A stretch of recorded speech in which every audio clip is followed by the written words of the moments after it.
رکھیں گے۔ جب انہوں نے ملاقات یا رفاقت رکھنی ہوگی تو وہ ہر آدمی کو تفصیل نہیں بیان کریں گے، ایک محض چھوٹا سا بیان کافی ہوگا، اور ہر ایک غلط اطلاع کے بغیر عین اس پیغام کو ہو بہو سمجھے گا۔ مثلا فرض کیجئے کہ نئے یروشلم کے 2 باشندے ہمارے خداوند کے محل سراج جانے والے ہیں۔ اس زمین پر ان میں سے ایک فون کرتا ہے اور کچھ اس قسم کا وعدہ کرتا ہے، 3 بجے خداوند کے محل سرا کے مرکزی پھاٹک کے سامنے ملتے ہیں اور وہاں سے اندر جاتے ہیں، صحیح؟ لیکن یہ ممکن ہے کہ ایک کی غلطی سے مرکزی پھاٹک کی بجائے پچھلے پھاٹک پر دوسرے کا انتظار کرے یا اوقات کے ٹھہرائے ہوئے وقت سے دیر ہو جائے۔ لیکن نئے یروشلم میں اس سے قطعی مختلف ہوگا۔ اگر آپ کسی سے وقت اور جگہ کے لیے وعدہ کرتے ہیں تو چاہے آپ اس جگہ سے کتنے ہی غیر مانوس کیوں نہ ہوں، آپ اپنے باطن میں روح اور فرشتوں کی رہنمائی میں عین درست مقام پر پہنچ سکتے ہیں۔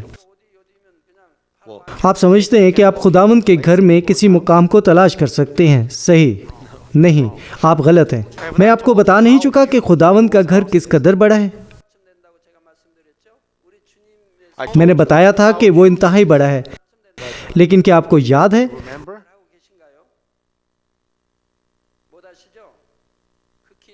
صرف چند افراد کو ہی یاد ہے؟ میں متعدد بار اس بارے میں آپ کو بیان کر چکا ہوں۔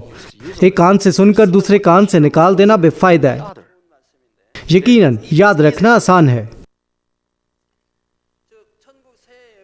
میں نے بتایا تھا کہ یروشلم جنوبی کوریا سے 58 گنا بڑا ہے،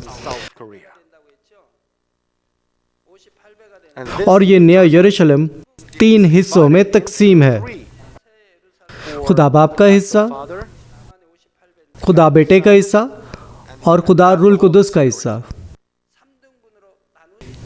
ہر حصے، لیکن کیا آپ کو معلوم ہے کہ خدا باپ در حقیقت چوتھے آسمان پر سکونت پذیر ہے؟ بہرحال اگر آپ 58 کو 3 پر تقسیم کریں، آپ کو تقریباً 19 حاصل ملے گا، صحیح؟ بس یہ 19 اور معمولی سا بچے گا۔ تو خداوند کا گھر جنوبی کوریا سے تقریباً 19 گنا بڑا ہے۔ تو کیا یہ فطرتی بات نہیں ہے کہ آپ وعدہ کی ہوئی جگہ پر آسانی سے پہنچ جائیں؟ آسمانی زندگی پیچیدہ نہیں ہے۔ اگر آپ کوئی کام کرنے کا عزم کرتے ہیں تو آپ اسے اپنے منصوبے کے مطابق کر سکتے ہیں۔ بہرحال ایسا اس وقت ہی نہیں ہوتا جب وہ یروشلم میں داخل ہوتے ہیں اور وہاں ایک ثابت قدم زندگی بسر کرتے ہیں۔ جب سے انہوں نے اس زمین پر اپنی ہر کہی ہوئی سچی بات کو لا تبدیل طریقے سے پورا کیا ہے اور کبھی بھی عہد کے مطابق ملاقات میں تاخیر نہیں کی، اس وقت سے وہ ہر کام میں جو آسمان پر کرتے ہیں راست ٹھہرتے ہیں۔ وہ کرخت نہیں ہیں، بلکہ کسی بھی اور تمام حالات میں دوسروں کا خیال رکھتے ہیں۔ اب میں آپ کو تحریک دیتا ہوں کہ معائنہ کیجئے کہ کیا آپ کی زندگی کے لیے موضوع ہے یا نہیں۔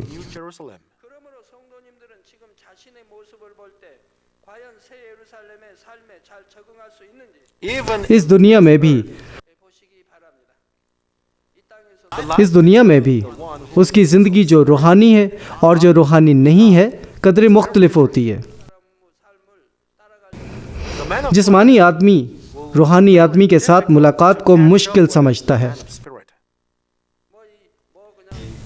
اور روحانی آدمی اپنے وعدوں کو باقاعدگی سے پورا کرتا ہے۔ وہ کبھی تاخیر سے نہیں پہنچتے اور نہ ہی یہ کہتے ہوئے کوئی بہانہ ٹریفک جام کی وجہ سے تاخیر ہو گئی۔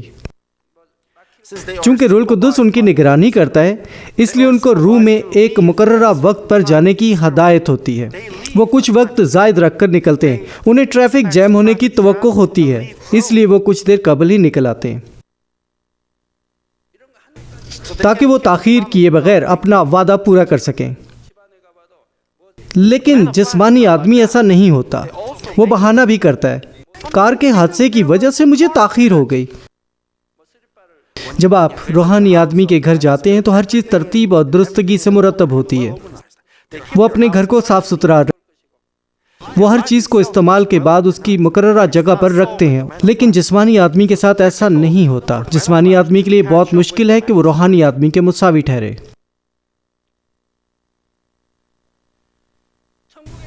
اس بات کا اطلاق صرف شخصی رفاقت پر نہیں ہوتا بلکہ چھوٹی میٹنگز پر بھی ہوتا ہے۔ فرض کیجئے کہ چند لوگ ہمارے خداوند کے قلعے میں باقیان بیچ میں ایسی جگہ پر ملنے کا وعدہ کرتے ہیں جہاں سب سے خوبصورت پھول کھلتے ہیں۔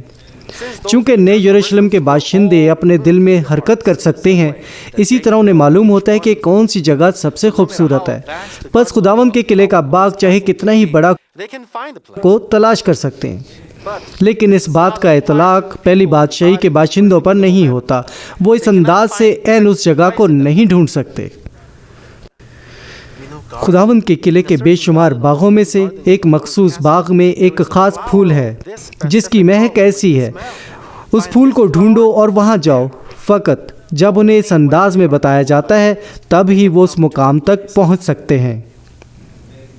پہلی بادشاہی کے مکینوں کو اگر نئے یروشلم میں رہنے کی اجازت مل بھی جائے تو وہ بے چینی محسوس کرتے ہیں، کیونکہ وہ دوسروں کے ساتھ روح میں مناسب طور پر رابطہ نہیں رکھ سکتے اور وہاں موجود دیگر لوگوں کی زندگیوں کو پیش آتی ہے۔ میں آپ کو ایک مثال بیان کرتا ہوں۔ حال ہی میں کئی کاروں میں سمت دکھانے والا نظام نصب ہوتا ہے جو کہ ڈرائیور کو سیدھا اس کی صحیح منزل مقصود تک پہنچانے میں اس کی رہنمائی کرتا ہے۔ یہ نظام نہ صرف ڈرائیوروں کو اس کی منزل تک پہنچنے کا مختصر ترین راستہ بتاتا ہے بلکہ انہیں بذریعہ سیٹلائٹ دیگر کئی قسم کی معلومات بھی باہم پہنچاتا ہے، جس میں ہجوم سے پر سڑکوں کے بارے میں معلومات بھی ہوتی ہیں۔ اس نظام کی مدد سے سوار راستہ بھولے بغیر اور ٹریفک میں پھنسے بغیر مختصر ترین راستہ ڈھونڈ سکتا ہے، چاہے وہ پہلی مرتبہ ہی گاڑی کیوں نہ چلا رہا ہو۔ جب ڈرائیوروں کو بات جاتے ہوئے مشکل پیش آتی ہے جہاں وہ پہلی مرتبہ جاتے ہیں، اس لیے وہ راستہ بھول جاتے ہیں اور بھٹک جاتے ہیں۔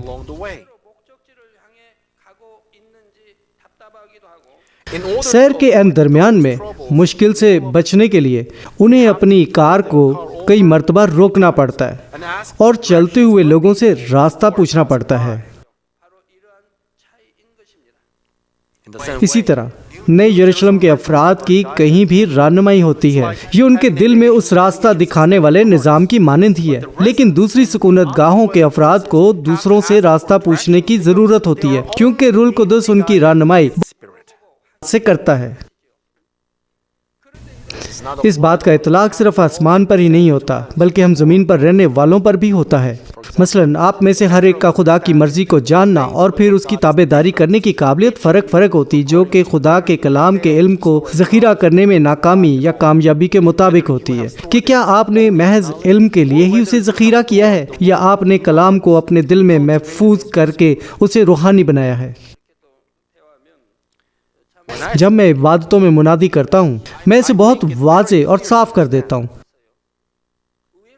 لیکن کچھ لوگ پھر بھی میری بات سے غلط فہمی کا شکار ہو، حتیٰ کہ وہ لوگ بھی جن کو مجھے غلط نہیں سمجھنا چاہیے میری بات کی غلط تشریح کر دیتے ہیں۔ حالانکہ اگر میں کچھ ایسا بولوں جسے دوسرے آسانی سے سمجھ جائیں، پھر بھی وہ اسے اس کے اصل مطلب میں ویسا نہیں سنتے۔ وہ اپنی سوچ میں اسے سمجھتے اور اس کا غلط مفہوم نکالتے ہیں، میری کہی بات کو اپنے نظریے کے مطابق چھان لیتے ہیں۔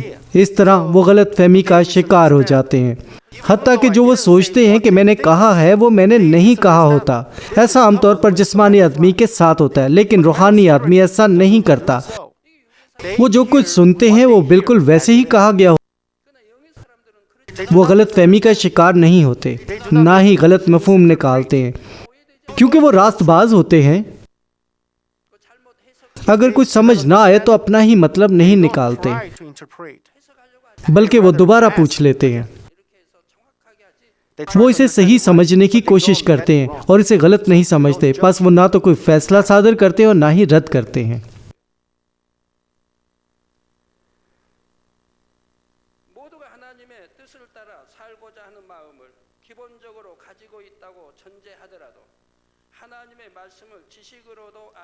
کچھ نو مرید یہ بیان ان کے روزے کے بعد وہ بحالی کی خوراک کی بجائے معمول کے مطابق کھانا کھاتے تھے کیونکہ وہ فضل سے معمور تھے۔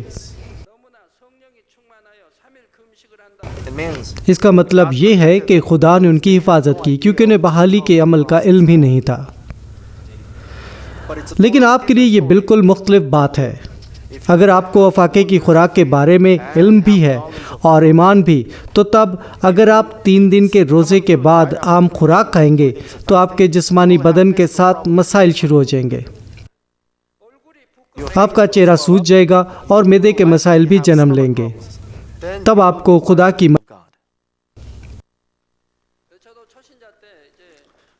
جب میں نیا مسیحی تھا تو میں بارہا 3 اور 7 دن کا روزہ رکھتا تھا۔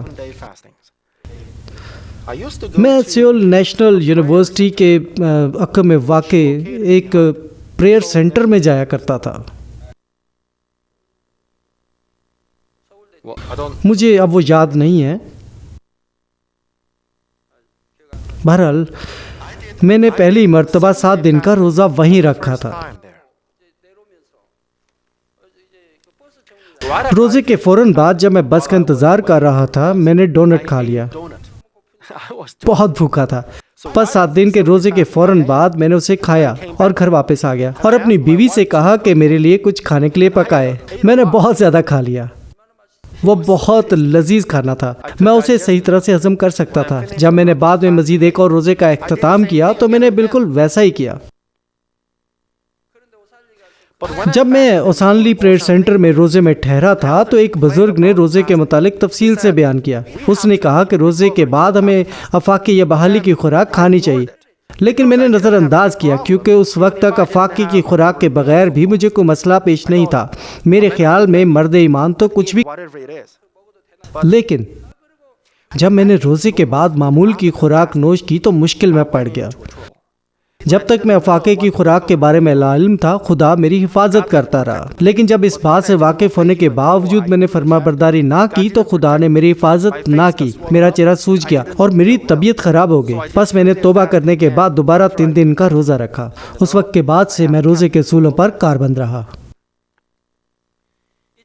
چنانچہ جس حد تک آپ خدا کے کلام کو سمجھتے ہیں اس کی تابع داری کرنے کے قابل ہوتے ہیں، لیکن روزمرہ کی زندگی میں فرما برداری اور خدا کے کاموں کی تکمیل کرنا آپ میں سے ہر ایک کی زندگی میں اپنے دل کو روحانی بنانے مطابق فرق ہوتا ہے۔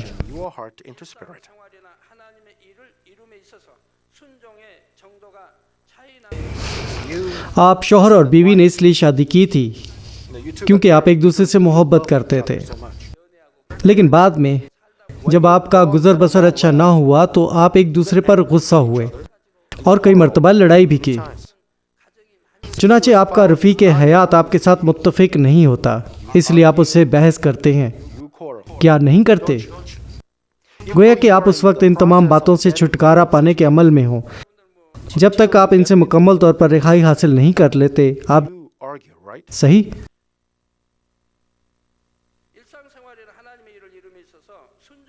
فرما برداری کے مختلف درجات ہیں۔ اگر آپ اپنے باطن میں مکمل طور پر روحانیت کی تکمیل کر چکے ہیں تو چاہے خدا آپ کو کچھ بھی کرنے کے لیے حکم کیوں نہ دے، اور چاہے وہ احکامات انسانی علم اور نظریے کے مطابق سمجھنے میں کتنی مشکل کیوں نہ ہوں، آپ اپنے باطن میں روح القدس کی رہنمائی کے وسیلے ان کی فرما برداری کر سکتے ہیں۔ آپ ان کو سمجھنے کی کوشش بھی نہیں کرتے۔ جب یہ لکھا ہوتا ہے آپ بس فرما برداری کرتے ہیں، آپ جدید سائنس اور تکنیک کے ساتھ اس سے دلیل بازی نہیں کرتے، آپ بس فرما برداری کرتے۔ جب آپ ایسا کرتے ہیں تو آپ انتہائی جلد روح میں آ جاتے ہیں۔ یقین کے ساتھ تابع داری کرتے ہیں تو آپ ایسا کر سکتے ہیں۔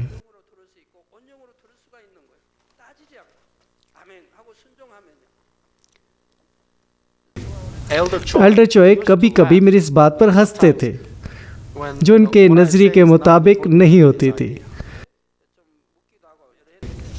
لیکن حال ہی میں وہ بدل چکے، وہ مکمل طور پر بدل گئے۔ چاہے میں جو کہوں وہ ان کی رائے سے اتفاق کرتے ہیں یا نہیں، وہ بس آمین ہی آمین کہتے ہیں۔ اس کا مطلب ہے کہ وہ بدل رہے ہیں۔ کوئی بات ان کے تجربے یا رائے سے متفق نہ ہو تو بھی اعتراض نہیں کرتے، وہ بس فرما برداری کرتے ہیں۔ ابراہیم نے جیسے اپنے اکلوتے بیٹے اسحاق کو سوختری قربانی کے لیے نظر کیا اور اسرائیل کی دوسری نسل نے کنعان کو فتح کرنے کے لیے بہتے ہوئے دریا یردن میں قدم رکھے، ویسے ہی آپ حالات کو جسمانی نقطہ نظر سے نہیں دیکھیں گے اور نہ ہی آپ جسمانی خیالات سے رک جائیں گے، بلکہ اپنے دل میں رہنمائی سے صرف خدا کی فرما برداری کریں گے۔ لیکن اگر آپ نے باطن میں روحانی بننے کے لیے کم کوشش کی ہوگی تو آپ کی سوچیں جسمانی علم کے وسیلے سے ہی کام کریں گی اور آپ کے دل کی رہنمائی میں رکاوٹ آ جائے گی۔ حتیٰ کہ جب آپ خدا کی مرضی اور دل کے چند آپ کا دل روحانی ہے تو آپ خدا کی مرضی کو سمجھ جائیں گے اور تعاون کریں گے۔ اسی صورتحال میں اگر آپ کا دل ابھی تک جسمانی ہے تو آپ کو خدا کی مرضی کی تفصیل سننے کی ضرورت ہوگی، یا پھر آپ جسمانی خیالات کی مانیں گے جو نتیجتاً غلط فہمی کا باعث ہوگا۔ آسمان کی بادشاہی میں ایسا ہی ہوتا ہے۔ یقیناً آسمان میں آپ جسمانی سوچوں کی پیروی نہیں کریں گے، کیونکہ وہاں کچھ بھی جسمانی نہیں ہوگا۔ مزید برآں آپ کے دل کے صرف وہی حصے جنت میں داخل ہو سکتے ہیں جن کا تعلق روح سے ہوتا ہے۔ بس جب آپ مختلف سکونت گاہوں سے آتے اور ملاقات چند جانے الجھن یا غیر مانوس محسوس کریں گے۔ مثلاً فرض کیجئے پہلی بادشاہی کا مکین نئے یروشلم کے مکینوں کی کسی رفاقت کی میٹنگ میں شامل ہوتا ہے۔ پہلی بادشاہی کا باشندہ ان کی باتوں کو صحیح طور پر نہیں سمجھ سکتا۔ نئے یروشلم کے افراد یہ نہیں چاہتے کہ کوئی شخص خود کو دوسروں سے اجنبی محسوس کرے، اس لیے وہ اس کو آہستگی اور تفصیل میں سب کچھ بتاتے ہیں۔ اگر یہ ملاقاتیں کبھی کبھار منعقد ہوں تو یہ سب کے لیے قابل قبول ہوگا، لیکن اگر نئے یروشلم اور پہلی بادشاہی دونوں گروہوں کو ہر وقت اکٹھا رہنا پڑے، بتیری الجھنیں جنم لیں گی اور بہت سی مشکلات سامنے آئیں گے۔ ان وجوہات کی وجہ سے ہمارے خدا باپ نے ہر فرد کے ایمان کے درجے کے مطابق آسمان کو مختلف سکونت گاہوں میں تقسیم کیا ہوا ہے تاکہ سب کو بڑی خوشی اور آرام مہیا کرے۔ جب میں بیداری کی عبادات کے سلسلے میں LA واشنگٹن گیا تو مجھے علم ہوا وہاں پاسٹر صاحبان کے ساتھ ایک مسئلہ ہے۔ مسئلہ یہ تھا کہ وہ اپنے بچوں سے گفتگو نہیں کر سکتے تھے اور ان کے بچے انہیں نظر انداز کرتے تھے۔ ان میں سے بیشتر کوئی سی مسئلے کا سامنا تھا۔ ان پاسٹر صاحبان وہاں عرصہ 10، 20 یا 30 سال سے رہ رہے تھے، لیکن ابھی تک وہ انگریزی میں اتنے اچھے نہیں تھے۔ چونکہ وہ انگریزی اتنی اچھی نہیں بول سکتے تھے، اس لیے ان کے لیے ریسٹورنٹ میں جانا آسان نہ تھا۔ جب ان کے بچے اسکول جاتے تو وہ اپنے امریکی دوستوں سے صرف انگریزی ہی سیکھتے تھے، کیونکہ ان کے تمام دوست انگریزی بولتے تھے۔ پس وہ اپنی کمزور انگریزی کی وجہ سے اپنے بچوں سے گفتگو جاری نہ رکھ سکتے۔ تو مسئلہ یہ درپیش ہوا کہ وہ اپنے بچوں کی اور ان کے بچے ان کی نہیں سمجھتے تھے۔ پس انہوں نے مجھے بتایا کہ یہ بہت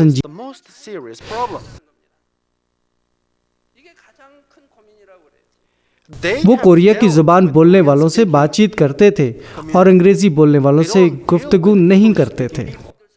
نئے یروشلم اور پہلی اور دوسری بادشاہی کے باشندوں میں اسی طرح کا سمجھ کا فرق ہوگا۔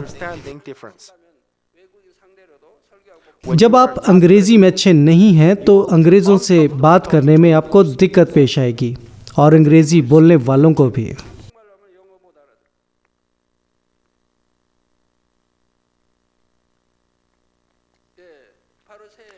پس نئے یروشلم کے رہائشیوں کو آپس میں بات کریں گے تو فردوس، پہلی سلطنت اور دوسری سلطنت والے لوگوں کو سمجھنا مشکل ہوگا۔ آپ چاہے جس قدر شوق سے ہی اقرار اور نئے یروشلم میں داخلے کی امید کیوں نہ کریں، سب سے اہم بات یہ ہے کہ آپ کو داخلے کے لیے اہل ثابت ہونا پڑے گا۔ مسیح میں عزیز بھائی اور بہنوں، آسمان کی بادشاہی میں داخلے کے بعد آپ کا زیادہ تر وقت خدا کے حضور پرستش کی عبادات کی نظر گزارنے میں اور روحانی عالم کا لامحدود ہوگا۔ زمین پر وقت مقررہ پر ہونے والی عبادات کو گزارنے کی طرح آسمانی پرستش کی عبادات بھی اولاً حسب معمول انداز میں منعقد ہوں گی۔ ہمارا خدا باپ پیغام دے گا، اس کے پیغام کے وسیلے آپ خدا کی ابتدا اور روحانی عالم کے متعلق سیکھیں گے، جہاں نہ کوئی ابتدا نہ کوئی انتہا ہے، بلکہ اس کا آغاز ازل سے قبل اور انتہا ابدیت کے اختتام پر ہوتی ہے۔ عام طور پر اچھے طلبہ اپنی کلاس کا انتظار کرتے اور اپنے اساتذہ کو یاد کرتے ہیں۔ وہ جو انگریزی میں اچھے اساتذہ کو پیار کریں گے، اور وہ جو ریاضی میں بہترین ہے وہ ریاضی کے استاد کو پیار کریں گے۔ مسیحیوں کے لیے بھی ایسا ہی ہوتا ہے۔ آپ میں سے وہ جو خدا کو پیار کرتے ہیں اور روح اور سچائی سے اس کی پرستش کرتے ہیں، وہ پرستش کی عبادات کا انتظار کرتے ہیں، اور چرواہے کی آواز کو جو زندگی کے کلام کی منادی کرتی ہے شوق سے سننے کے مشتاق ہوتے ہیں۔ جب آپ خدا سے محبت رکھتے ہیں تو آپ خداوند اور چرواہے سے بھی محبت رکھیں گے۔ آپ خدا کے کلام کو عزیز رکھیں گے، اور پھر آپ ہفتے کے دنوں میں بائبل کو پڑھنے کی کوشش کریں گے، کیونکہ یہ خدا کا کلام ہے اور کلام خدا ہے، اس لیے آپ بائبل کو خزانہ جانیں گے۔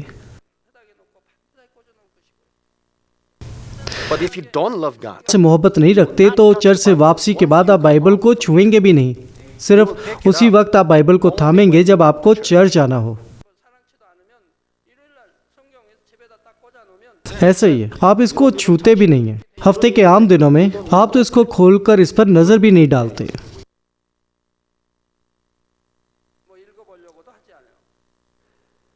تب آپ یہ نہیں سوچتے کہ پیغام بہت طویل ہو رہا ہے، اور نہ ہی عبادت میں اکتاہٹ محسوس کرتے، بلکہ شاید ایسا محسوس کریں جیسے عبادت کا وقت یکدم گزر گیا۔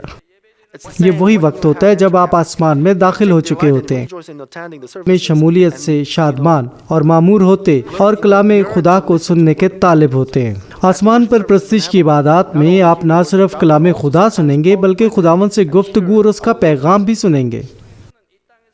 اس کے علاوہ آپ کے پاس دعائیہ وقت بھی ہوگا۔ آپ اس زمین کی طرح نہ ہی فرش پر گھٹنوں کے بل ہو کر نہ ہی دل سوزی سے چلائیں گے۔ خدا سے گفتگو بذات خود دعا ہی ہوتی ہے۔ آپ کو کچھ مانگنے کی ضرورت نہیں ہوتی، کیونکہ وہاں سب کچھ موجود ہوتا ہے۔ یہ آپ کے اور خداوند کے درمیان گفتگو ہوتی ہے۔ دوسرے الفاظ میں آسمانی دعا خدا باپ، خداوند اور روح القدس کے ساتھ گفتگو کے وسیلے مزید برآں آپ خدا کی حمد و ثنا ویسے ہی کریں گے جیسے زمین پر کرتے تھے۔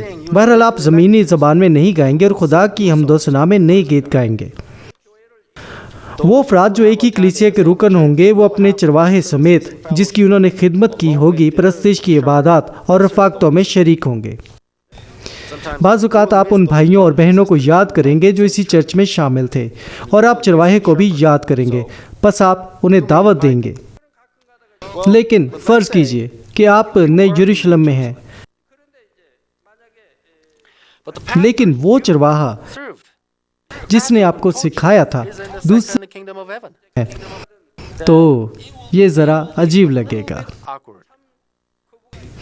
جب پاسٹر آپ کو دوسری بادشاہی میں دعوت دے گا تو وہ ضرور آپ کے ساتھ نرمی سے پیش آئے گا۔ وہ آپ کی خدمت کرے گا اور آپ کو بلند جگہ پر نشست دے گا، اپنی نشست سے بھی بلند نشست۔ تب آپ دونوں اچھا وقت گزاریں گے، لیکن مرتبے کا سختی سے خیال رکھا جائے گا۔ آسمان ایک ایسی جگہ نہیں ہے جہاں ترتیب توڑی جائے۔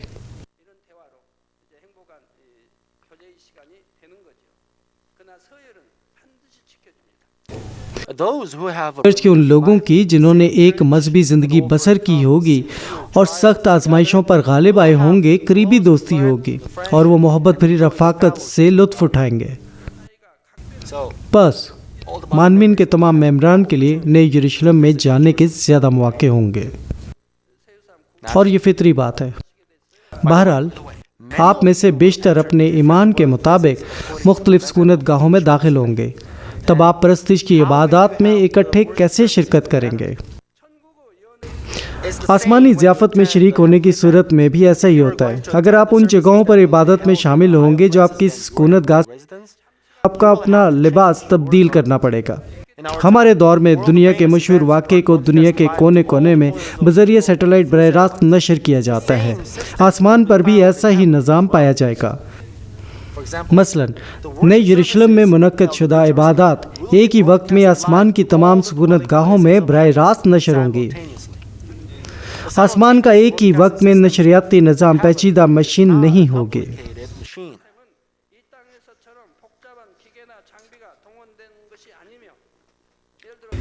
مثلا اپنے شہر یا گھر میں بجلی کے حصول کے لیے بجلی کے کھمبے لازماً نصب کیے جاتے ہیں۔ یا بجلی کی تاریں زیر زمین بچھائی جاتی ہیں، اور آپ کو پاور پلانٹ کی بھی ضرورت ہوتی ہے جو بجلی مہیا کرتا ہے۔ لیکن ہمیں آسمان پر ان کی ضرورت کیوں کر ہوتی ہے؟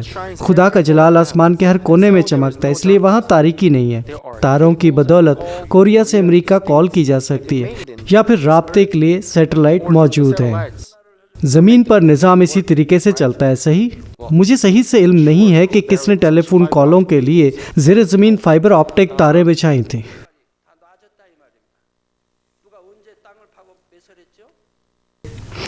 مجھے یہ سمندر کھمبے نصب کیے گئے ہیں اور تاریں ان کھمبوں کے درمیان بچھی ہوئی ہیں، اور اس انداز سے تاریں کوریا سے امریکہ پہنچ سکتی ہیں۔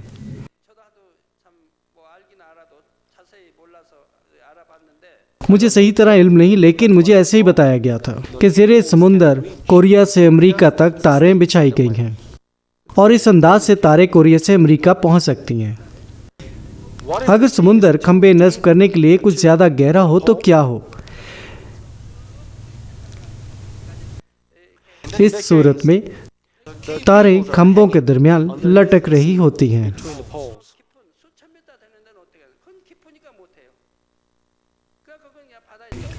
یہ بھی کہا جاتا ہے کہ سمندر کے نیچے پہاڑ ہیں۔ لوگ ان پہاڑوں پر کھمبے نصب کرتے ہیں اور ان کے درمیان تاریں لگاتے ہیں۔ یہ کھمبے سمندر کی سطح سے 1000 میٹر کی گہرائی میں نصب کیے جاتے ہیں تاکہ ان تاروں کی وجہ سے کوئی بحری جہاز غرق نہ ہو جائے۔ پس تاریں زیر سمندر بہت زیادہ گہری ہیں۔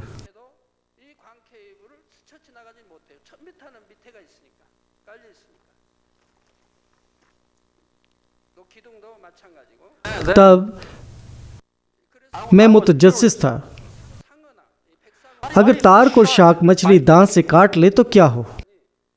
تب مجھے بتایا گیا کہ مقناطیسی لہروں کی وجہ سے جو تاروں سے خارج ہوتے ہیں، شارکیں انہیں دانت سے نہیں کاٹتے، اور تاریں اتنی مضبوط اور سخت ہوتی ہیں کہ مچھلیاں انہیں نہیں کاٹتی۔ وہ تاریں یقیناً سمندر کی 1000 میٹر کی گہرائی میں نصب ہوتی ہیں۔ وہ کیوں اتنی گہرائی میں تاروں کو دانت سے کاٹنے کے لیے جائیں؟ پس تاروں کی بدولت ہم امریکہ یا دیگر ممالک میں فون کال کر سکتے ہیں۔ آسمان پر یہ ضروری نہیں ہوتا۔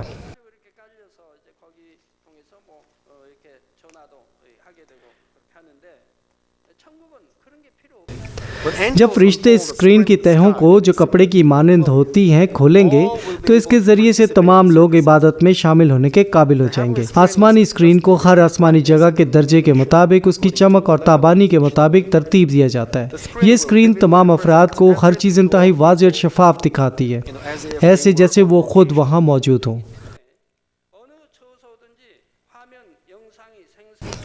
اسکرین پر تاریکی ہوتی ہے، لیکن آپ کو یہ ضرور جاننا چاہیے کہ آسمان پر تاریکی نہیں ہوتی، درست؟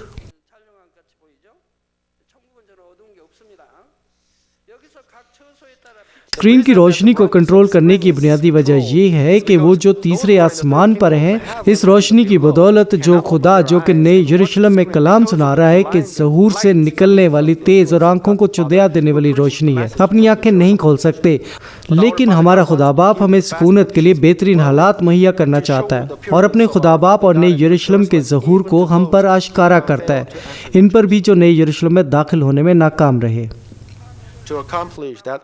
حاصل کرنے کے لیے نئے یروشلم اور ہمارے خدا باپ سے خارج ہونے والی تیز روشنی کا کم ہونا ضروری ہے، حتیٰ کہ اسکرین پر دکھائی جانے والی خدا باپ کی شبیہ کی روشنی ہر سکونت گاہ کے درجے کے مطابق مناسب طور پر رکھی گئی ہوگی، اپنے ضمیر کے مطابق۔ دوسری بادشاہی اور اس سے نچلی بادشاہیوں کے باسی اسکرین پر دکھائے جانے والے باپ کے چہرے کو سر اٹھا کر نہیں دیکھ سکتے۔ دوسری بادشاہی اور اس سے نچلے درجے کے رہائشیوں کے لیے بھی ایسا ہی ہوگا۔ وہ جو فردوس میں ہیں، اسکرین پر خدا کا چہرہ نہ دیکھنے پر بلکہ وقتاً فوقتاً وہ اسکرین پر نظر ڈالتے ہیں۔ آپ اس بات کا ضرور علم رکھیں کہ بائبل حق ہے۔ جیسا کہ عبرانیوں میں لکھا ہے، تم ہر انسان کے ساتھ اچھے تعلقات پروان چڑھاؤ اور ایسی پاکیزگی کو جس کے بغیر کوئی خدا کو نہیں دیکھ سکتا۔ اگر آپ انسانوں سے اچھے تعلقات قائم کرتے ہیں تو آپ پیشتر ہی پاک ہیں، اور خداوند کے لیے دلہن کی مانند خود کو آراستہ کرنے کا عمل مکمل کر لیں۔ آپ نئے یروشلم میں داخلے کی قابلیت کے قریب ہیں۔ صرف ایسے افراد ہی خدا کو دیکھیں گے۔ اگر آپ ایسا نہیں کرتے تو آپ بائبل کے کو نہیں دیکھ سکتے۔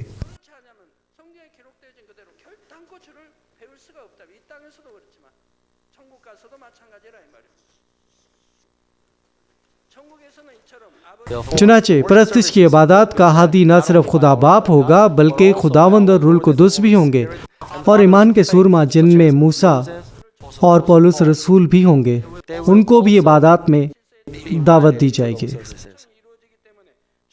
آسمان میں دعوت نامے روحانی اصولوں کی ترتیب کے مطابق ترتیب دیے جاتے ہیں۔ اگر آپ ایمان کے سرماؤں کو دعوت دینا چاہتے ہیں جو کہ آسمان کے اعلیٰ درجے پر ہیں تو آپ کو اس کے قابل ہونا پڑتا ہے۔ بھائی اور بہنوں، افزائش کی تاریخ کے دوران آپ کو بتیری روحانی باتیں سکھائی جاتی رہی، لیکن اس میں معلومات کا بیشتر حصہ آسمان میں داخلے کے متعلق ہے۔ بس آپ کو ان باتوں کو سمجھنا چاہیے۔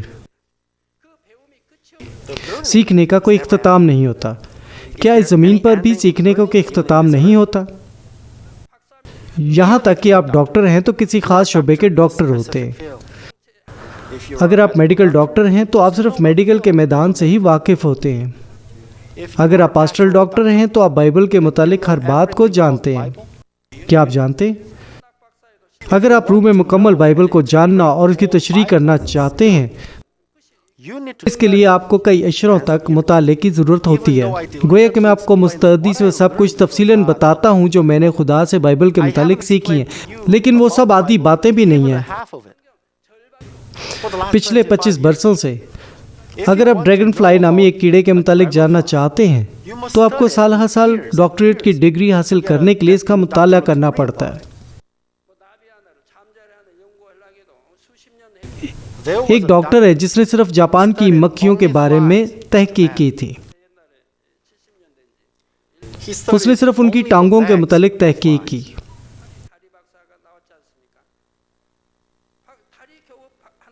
یہاں بھی بے شمار ڈاکٹر ہیں، لیکن وہ سب یہ جانتے ہیں کہ انہوں نے ایک مخصوص شعبے کے مطالعے کے بعد ڈگری حاصل کی ہے۔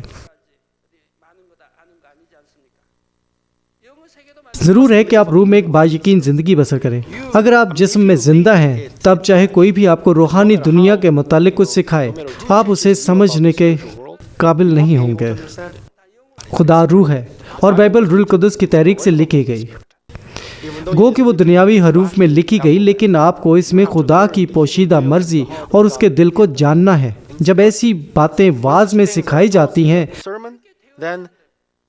وہ روحانی واعظ ہوتا ہے۔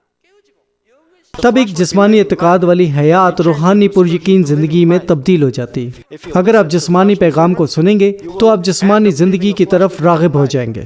بائبل کے ہر حرف میں خدا کا دل اور اس کی مرضی موجود ہے، تو اگر آپ جسمانی آدمی ہیں تو اس کی تشریح نہیں کر سکتے۔ تب کون تشریح کر سکتا ہے؟ یہ روح القدس ہے۔ ہم صرف اس وقت اسے سمجھ سکتے ہیں جب روح القدس اس کی تشریح کرے۔ جب بائبل کی تشریح جسم میں کی جاتی ہے تو کون اسے بدل سکتا ہے؟ وہ سب ایک والی زندگی بسر کرتے ہیں۔ خدا کا کلام روح ہے، اور جب کلام خدا کی تشریح روح میں کی جاتی ہے تو لوگوں کا اعتقاد بدل جاتا ہے۔ ان کا علمی ایمان ایسے ایمان میں بدل جاتا ہے جو دلی ایمان پر یقین رکھتا ہے۔ یہ روحانی ایمان ہے، اور جب وہ دلی ایمان پاتے ہیں تو خدا کے محبوب ٹھہر سکتے ہیں اور آسمان پر یقین رکھ سکتے ہیں۔ وہ اپنی دعاؤں کا جواب حاصل کر سکتے ہیں اور شفا پا سکتے ہیں۔ خدا ہمارا باپ اور ہمارا شافی ہے۔ وہ اس بات کو سمجھ سکتے ہیں کہ وہ کیوں بیمار ہیں، اور صرف روح میں آنے سے وہ کیسے شفا پا سکتے ہیں۔ اس لیے انہیں روحانی پیغام سننا پڑتا ہے اور روحانی باتوں کا مطالعہ کرنا پڑتا ہے، تب وہ روح میں آتے اور تبدیل ہو جاتے ہیں۔ اس لیے ہمیں نئی دنیا، روحانی عالم اور جنت کے بارے میں سیکھنا ہے۔ ہمیں یہ سب سیکھنا پڑے گا۔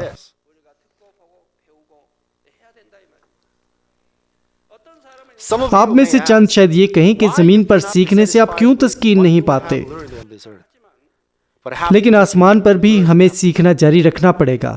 یاد رہے کہ آپ روحانی تربیت کے لیے ضروری باتوں کے متعلق سیکھتے ہیں، لیکن اصل میں تفصیل سے سیکھیں گے۔ آسمان کی ابدی بادشاہی میں سیکھنے کا کوئی آخر نہ ہوگا۔ آپ نے زمین پر چاہے جس قدر ہی کیوں نہ سیکھا ہو، خدا کے مکمل طور پر نہیں سیکھ سکتے ہیں، اور نہ ہی اس خدا کی گہرائیوں کا اندازہ لگا سکتے ہیں جو ابدی ہے اور جو کائنات اور اس کی تمام چیزوں پر حکمران ہے۔ گو کہ آپ نے خدا کا کافی کلام سنا ہو، لیکن آپ نے ان سب کو اپنی خوراک نہیں بنایا۔ جس قدر آپ روح میں آتے ہیں اسی قدر آپ خوراک حاصل کرتے ہیں۔ آج صبح میرے گھر پر ایک بزرگ آئے، وہ تقریباً 70 سال کے ہوں گے۔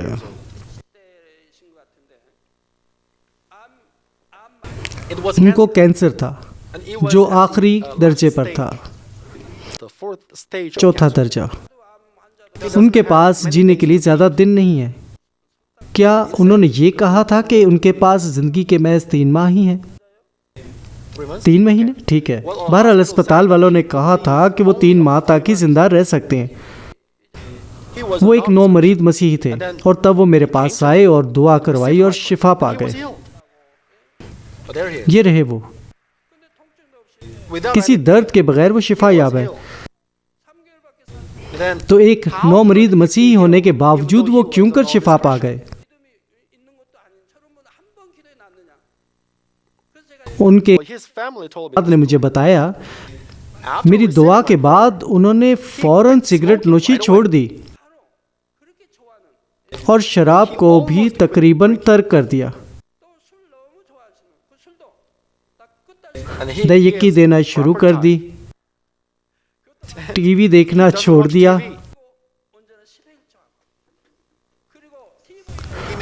وہ شاید GCN ٹی وی دیکھتے ہیں۔ انہوں نے تمام دنیاوی باتوں سے قطع تعلق کر لیا، کیونکہ ان کا دل ایسا تھا، گو کہ ان کا کینسر آخری درجے پر تھا اور ان کے پاس جینے کے لیے صرف 3 ماہ ہی تھے۔ انہوں نے شفا دی۔ گو کہ وہ روحانی ایمان سے لیس نہیں تھے، لیکن چونکہ انہوں نے فوراً تابع داری کی، اس لیے خدا نے ان کے دل کو دیکھتے ہوئے انہیں شفا بخشی۔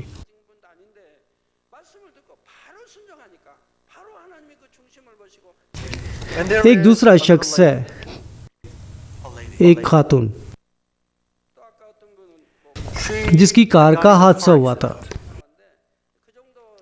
اور ڈاکٹروں کے مطابق اس کے زخم کو مکمل طور پر مندمل ہونے میں 18 ہفتے لگنے تھے۔ وہ ایک جان لیوا حادثہ تھا۔ اس کا ہاتھ کار میں پھنس گیا تھا اور وہ خود بھی کار میں پھنسی ہوئی تھی، اور اس کے خون کی گردش کا رخ مخالف سمت میں ہو گیا تھا، اس لیے اس کا جسم مکمل ابتری میں تھا۔ وہ اپنی بازو ہلا نہیں سکتی تھی اور اعصابی نظام مردہ ہو چکا تھا۔ میں نے اس کے بازو پر کئی زخموں کے نشانات دیکھے تھے، لیکن پھر اس نے سوچا کہ ایک مرتبہ اگر مجھ سے دعا کروائے تو وہ شفا پائے گی۔ وہ مجھ سے بعد شفا پا گئے۔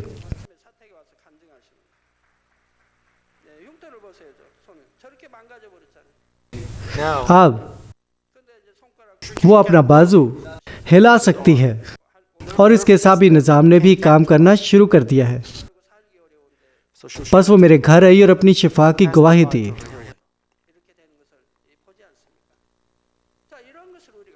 زخموں کے نشانات دیکھیے۔ اس وقت جب کوئی امید نہیں تھی، اس نے ایمان سے دعا کروائی، تب خدا نے اسے جلد شفا بخشی۔ اگر آپ روح کو نہیں سمجھتے تو ان سب باتوں کو کیوں کر سمجھیں گے؟ آپ کو ضرور روح کو سمجھنا چاہیے اور اپنے ایمان کا اظہار خدا آپ پر کام کرے گا۔ ہمارا سیکھنے کا عمل جنت سے شروع ہوتا ہے، چونکہ خدا کی بادشاہی کی کوئی حد نہیں ہے، اس لیے وہاں سیکھنے کا بھی کوئی اختتام نہیں ہے۔ ہم چاہے جتنا ہی مطالعہ کیوں نہ کر لیں، ہم خالق خدا کے متعلق جو ابد سے ہے پوری معلومات کے متعلق نہیں سیکھ سکتے۔ ہم خدا کی جو ابد سے ابد تک ساری کائنات کا حکمران ہے، لامحدودیت نہیں ماپ سکتے۔ اگر آپ لامحدود جہان میں داخل ہو چکے ہیں تو بالآخر آپ کو یہ احساس ہوگا کہ ابھی سیکھنے کے لیے بتیری باتیں موجود ہیں۔ اس زمین کے برعکس وہ باتیں جو آپ آسمان پر سیکھیں گے نہایت خوشکن ہوں گے۔ آپ ایک فرض کے تحت نہیں سیکھیں گے اور نہ ہی بیٹھیں گے۔ آپ کو کبھی بھی کن ذہن ہونے کی وجہ سے کسی چیز کو یاد کرنے میں مشکل نہیں آئے گی۔ آپ کے ایک مرتبہ سمجھنے کی وجہ سے بتیری باتیں آپ کو سمجھ آ جائیں گی اور کبھی نہیں بھولیں گی، اس لیے سیکھنا کسی کے لیے قطعی مشکل نہ ہوگا۔ جب آپ کو روح کا علم سکھایا جاتا ہے تو آپ محض بیٹھ کر تقریر ہی نہیں سنیں گے۔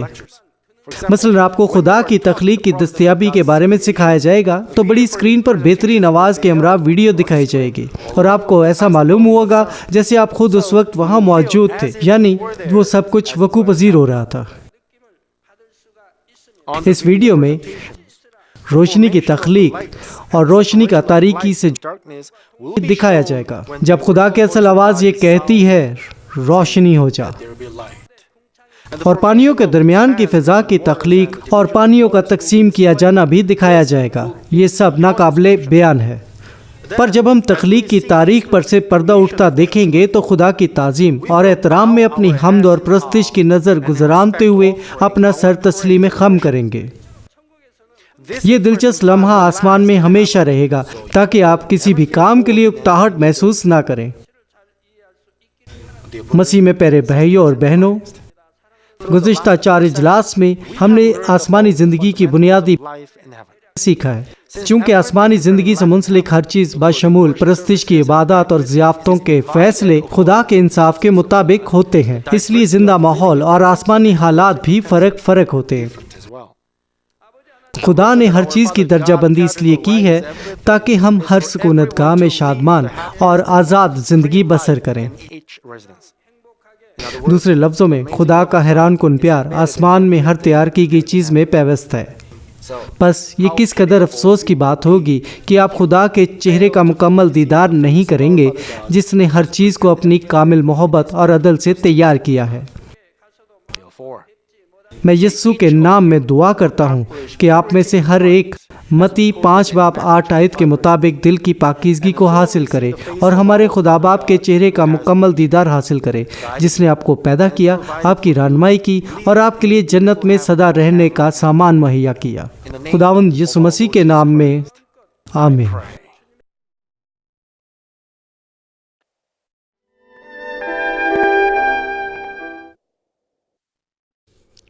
بیماروں کے لیے دعا۔ میں ان سب لوگوں کے لیے دعا کروں گا جو بیمار ہیں۔ آپ اپنے بدن کے اس حصہ پر اپنا ہاتھ رکھ لیں جہاں پر بیماری ہے اور اس دعا سے استفادہ کیجیے۔ اگر آپ بیمار نہیں ہیں لیکن اپنی دلی مرادیں پانا چاہتے ہیں تو اپنا ہاتھ اپنے سینے پر رکھ لیجیے۔ خدا کا زندہ کلام وقت اور فاصلے کی قیود سے آزاد ہے اور آپ کے ایمان کے مطابق آپ کے لیے کام کرے گا۔ آپ جہاں کہیں بھی ہوں، اگر ایمان کے ساتھ اس دعا کو قبول کریں گے تو آپ خدا کی قدرت کے حیران کن کام دیکھیں گے۔ ہاللویہ! قادر مطلق خدا، تو جو محبت ہے، اپنے بچوں پر اپنے ہاتھ کو رکھ اور تمام GCN دیکھنے والوں پر بھی جو ایمان سے اس دعا کو ٹی وی کے ذریعہ قبول کرتے ہیں۔ اپنا ہاتھ ان پر رکھ اور اپنے عجیب کام جو وقت اور فاصلے کی قیود سے آزاد ہیں ان تمام لوگوں کی زندگیوں میں دکھا جو دنیا کے کسی بھی کونے میں ہیں۔ ان کو ایسا ایمان عطا فرما جس کے وسیلہ سے ان کے تمام شکوک و شبہات ختم ہو جائیں، ان کی زندگی سے تمام دکھ اور مشکلات جاتی رہیں۔ روح القدس کی آگ سے جلا کر اور یسوع کے پاک خون کے وسیلہ سے دھو کر پاک کر دے۔ سر سے لے کر پاؤں تک سارے جسم میں خدا کی عظیم تخلیقی قوت آشکار ہو۔ میں خداوند یسوع مسیح کے نام سے دشمن ابلیس اور شیطان، تمام بیماریوں، جراثیموں اور کمزوریوں کو حکم دیتا ہوں کہ ان بدنوں سے الگ ہو جائیں۔ تمام چھوت کی بیماریاں جاتی رہیں۔ ہر وہ بیماری جو لا علاج ہے اور نئی دریافت شدہ بیماریاں روح القدس کی آگ سے جل کر بھسم ہو جائیں۔ آپ بیماری سے پاک ہو کر زور پائیں۔ معدے کا کینسر، پھیپھڑوں کا کینسر، رحم کا کینسر، جلد کا کینسر، آنتوں کا کینسر، ایڈز، لیوکیمیا، ذہنی امراض، دل کا عارضہ، پھیپھڑوں کی بیماریاں، ہر قسم کے زنانہ امراض، بلند فشار خون، شوگر، جلدی امراض، ہر قسم کی سوجن جاتی رہیں۔ پولیو، فالج، جوڑوں کا درد اور کمر کا درد یسوع مسیح کے نام میں ختم ہو جائیں۔ ہر قسم کا سر درد اور حادثات کے نتیجے میں پیدا ہونے والی ہر جسمانی تکلیف یسوع کے نام میں جاتی رہے۔ بیماری کی وجہ سے تھکان، نزلہ، زکام اور گلر جیسی بیماریاں روح القدس کی آگ سے جل کر بھسم ہو جائیں۔ مرگی، ذہنی معذوری، ذہنی دباؤ اور تمام ذہنی بیماریاں یسوع مسیح کے نام سے جاتی رہیں۔ ہر قسم کی تاریکی ختم ہو جائے اور ان کے دلوں میں اطمینان اور شادمانی آ جائے۔ خدا باپ تخلیق کی عظیم ترین قوت کے وسیلہ سے یہ جسم جو کمزور ہو چکے ہیں دوبارہ سے زور پائیں، فالج کے جکڑے آزاد ہو جائیں اور لنگڑے چلنا اور چھلانگے لگانا شروع کریں۔ نظر کی کمزوری جاتی رہے، بہرے سننا شروع کر دیں، اندھے بینائی حاصل کریں اور گونگے لوگ بولنا شروع کر دیں۔ خدا باپ بانجھ خواتین کو اولاد کی برکت عطا فرما، ٹوٹی ہڈیوں کو جوڑ دے اور جسم کے تمام جلے ہوئے حصے مکمل طور پر شفا یاب ہو جائیں۔ نشہ کی لعنت میں گرفتار لوگوں کو روح القدس کی آگ کے وسیلہ سے پاک اور صاف کر دے۔ جسم کے تمام مردہ خلیے زندہ ہو جائیں، تمام تاریکی جاتی رہے اور ابلیس کی قوتیں نکل جائیں۔ میں یسوع مسیح کے نام سے حکم دیتا ہوں کہ دشمن ابلیس، شیطان اور ہوا کی عملداری کا حاکم اپنا قبضہ چھوڑ دیں اور ان کے تمام قاصد بھی یسوع مسیح کے قادر نام میں نکل جائیں۔ تاریکی کی ناپاک، دھوکہ دینے والی اور گمراہ کر دینے والی قوتیں یسوع کے نام میں دور ہو جائیں۔